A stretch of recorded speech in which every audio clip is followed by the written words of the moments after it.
Vous êtes sur CCTV français, bonjour à tous, on commence sans plus tarder avec les titres de cette émission.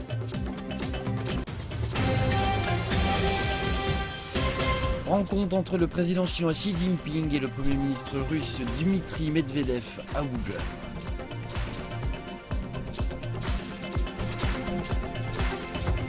Les premiers ministres des États membres de l'OCS ont débuté leur réunion à Zhengzhou sur le thème du développement régional.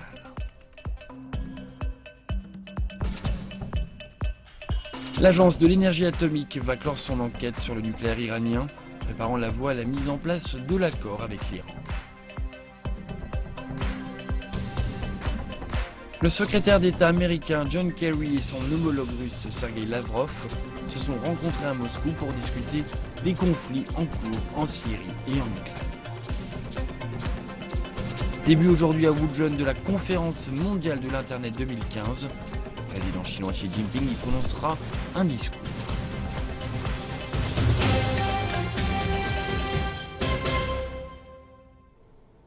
À la une de cette édition, le président chinois Xi Jinping a rencontré le premier ministre russe Dmitri Medvedev dans la ville de Wuhan, à l'est du pays, en amont de la conférence mondiale de l'Internet.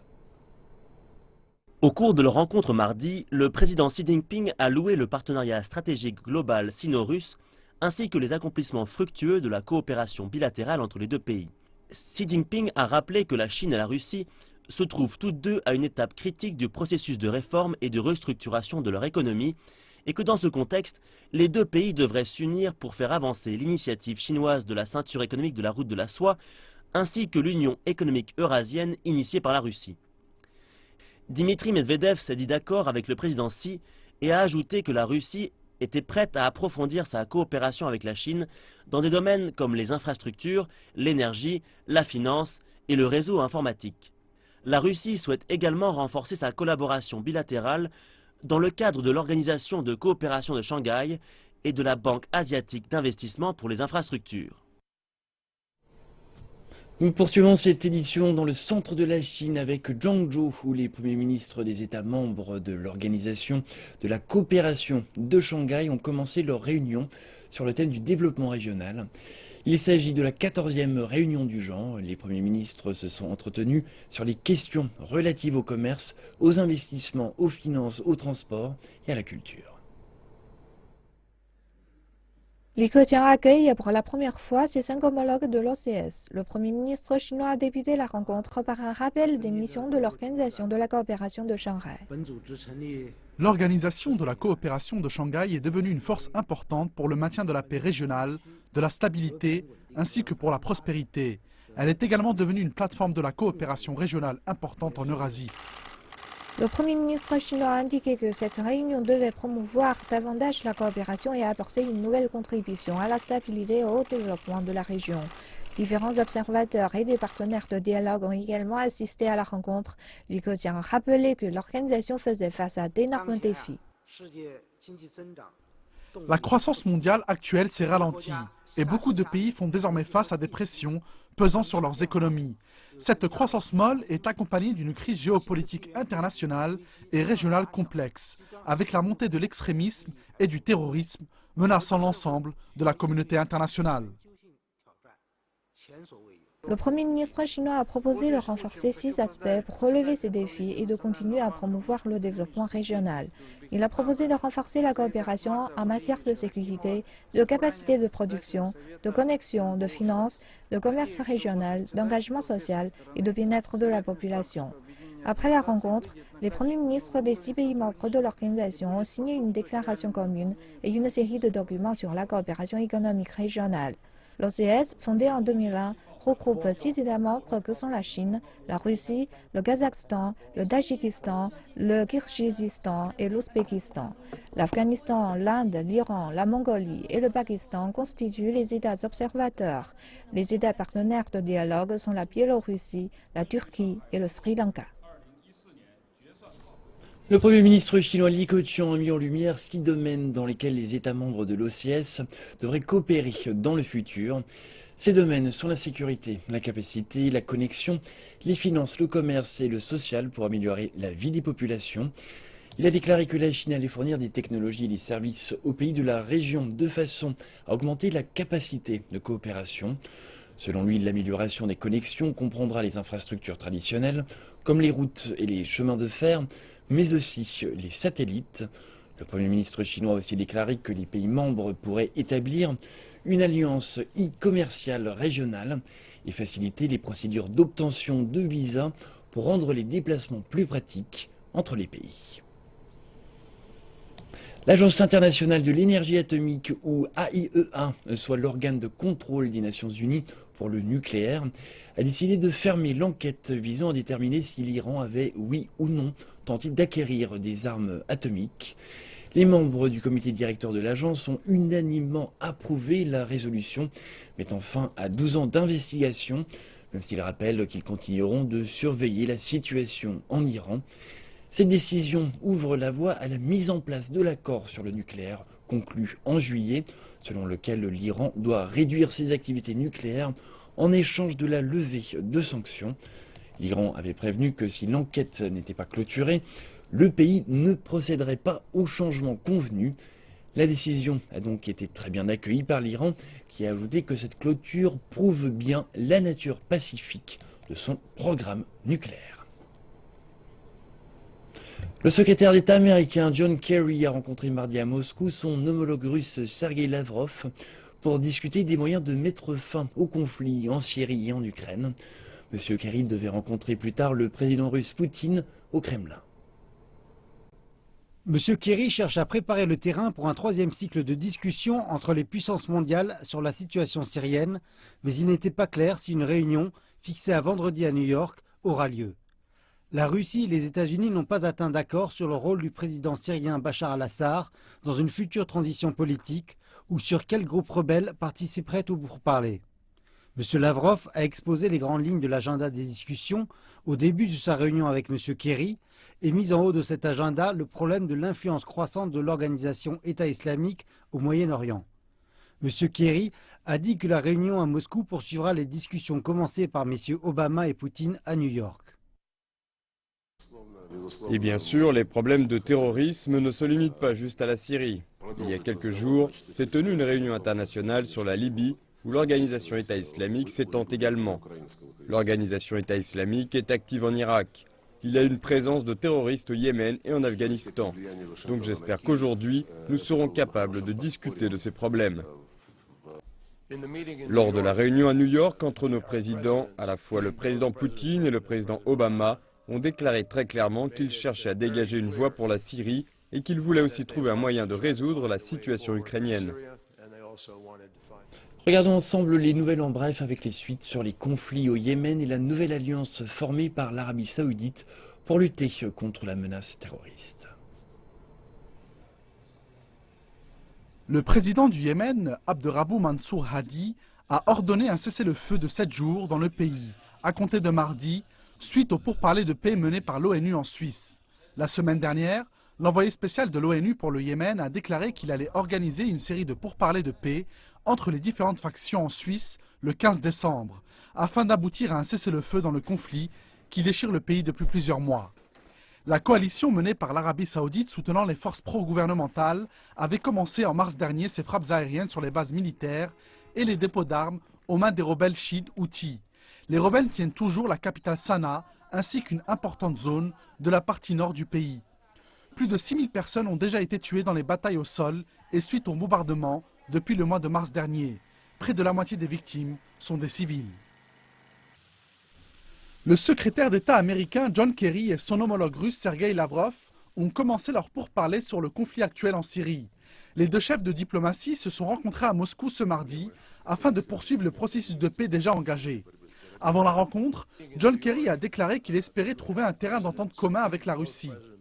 Sergei Lavrov, quant à lui, a indiqué qu'il était prêt à discuter n'importe quel sujet que son homologue américain jugera important et dont il tiendra informé le président Poutine. John Kerry et l'envoyé spécial de l'ONU en Syrie, Staffan de Mistura, veulent organiser la deuxième phase des pourparlers de paix sur la Syrie vendredi prochain à New York. Mais Moscou a refusé de confirmer la date pour le moment. L'Arabie saoudite a annoncé la formation d'une coalition militaire islamique composée de 34 États pour combattre le terrorisme. Au sein de l'Alliance, on retrouve des États arabes, du Golfe et du continent africain, mais aussi le Pakistan et la Malaisie.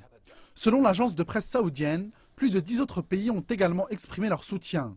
Le ministre saoudien de la Défense, Mohammed bin Salman, a déclaré que la coalition luttera contre le problème du terrorisme dans le monde islamique et sera un partenaire dans la lutte mondiale contre ce fléau. Il a par ailleurs ajouté que la lutte ne concernera pas seulement l'État islamique, mais toutes les autres organisations terroristes qui se présenteront sur le chemin de l'Alliance. La conférence mondiale de l'Internet 2015 commencera aujourd'hui à Wuzhen, dans la province du Zhejiang, dans l'est de la Chine. Plus de 2000 participants seront présents, dont le président chinois Xi Jinping et d'autres dirigeants étrangers, chefs d'organisations internationales et experts de l'industrie de l'Internet.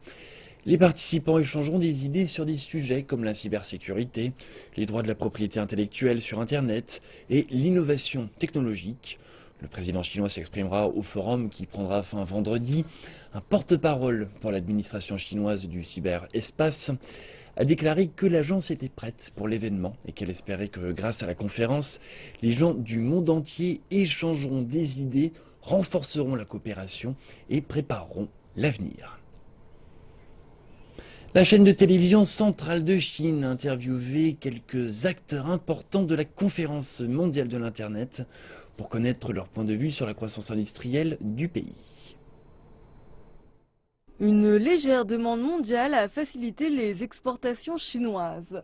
Les producteurs essayent de vendre leurs marchandises aux consommateurs chinois, mais le manque de canaux de vente rend les choses difficiles. Mais grâce à l'Internet, la situation a changé. Taobao.com, plateforme de commerce en ligne du géant de l'Internet Alibaba, propose une catégorie de produits de qualité fabriqués en Chine. Cette action a pour objectif de redorer l'image des marques chinoises. Elle a rassemblé de nouveaux producteurs locaux qui luttent à cause de la hausse du coût de production des marchandises des entreprises mondiales telles que Nike ou Adidas. Nos produits se vendent désormais en ligne. Taobao nous a offert des opportunités de promotion et nos produits sont immédiatement rentrés sur le marché.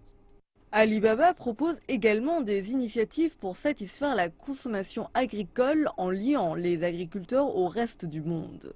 Ceux qui n'ont pas accès à l'Internet peuvent à présent acquérir ce dont ils ont besoin en quelques clics.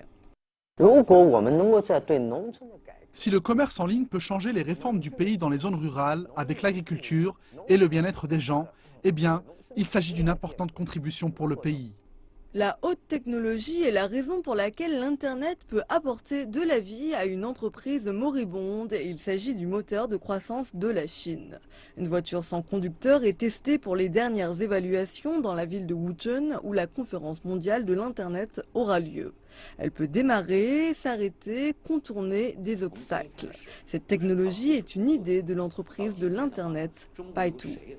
Notre entreprise est basée sur la technologie depuis sa création. Jusqu'à présent, quelle entreprise chinoise a été capable de concurrencer ses rivaux mondiaux?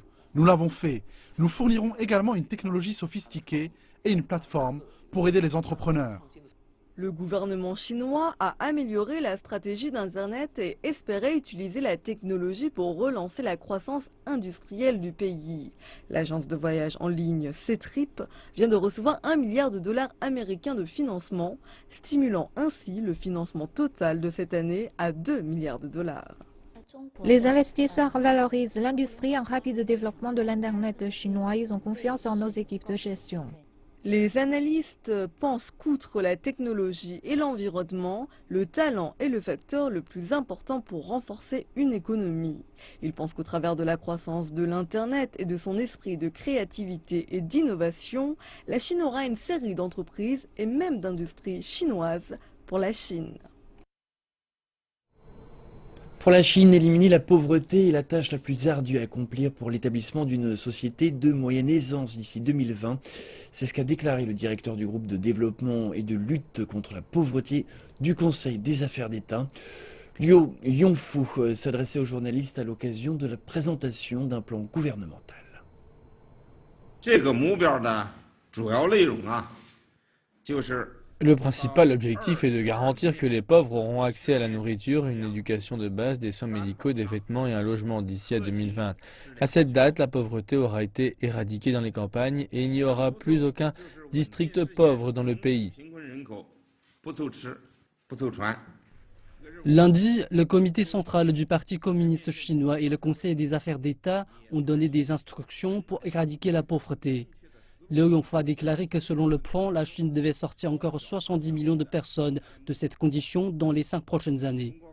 Il a reconnu qu'il s'agissait là d'un défi de grande ampleur, mais a réaffirmé la détermination de la Chine. Liu Yongfa a déclaré que des mesures plus précises et plus ciblées devaient être prises. Il a souligné que la direction du parti et l'implication de l'ensemble de la société étaient nécessaires pour réaliser cet objectif. D'autres trésors ont été découverts sur le site de Raihunro depuis le dernier reportage que nous avions fait sur ce grand site archéologique remontant à la dynastie des Han. Des objets en ambre, en jade, en bronze ont été mis au jour après la découverte de pièces d'or, d'instruments de musique et de chars sacrificiels.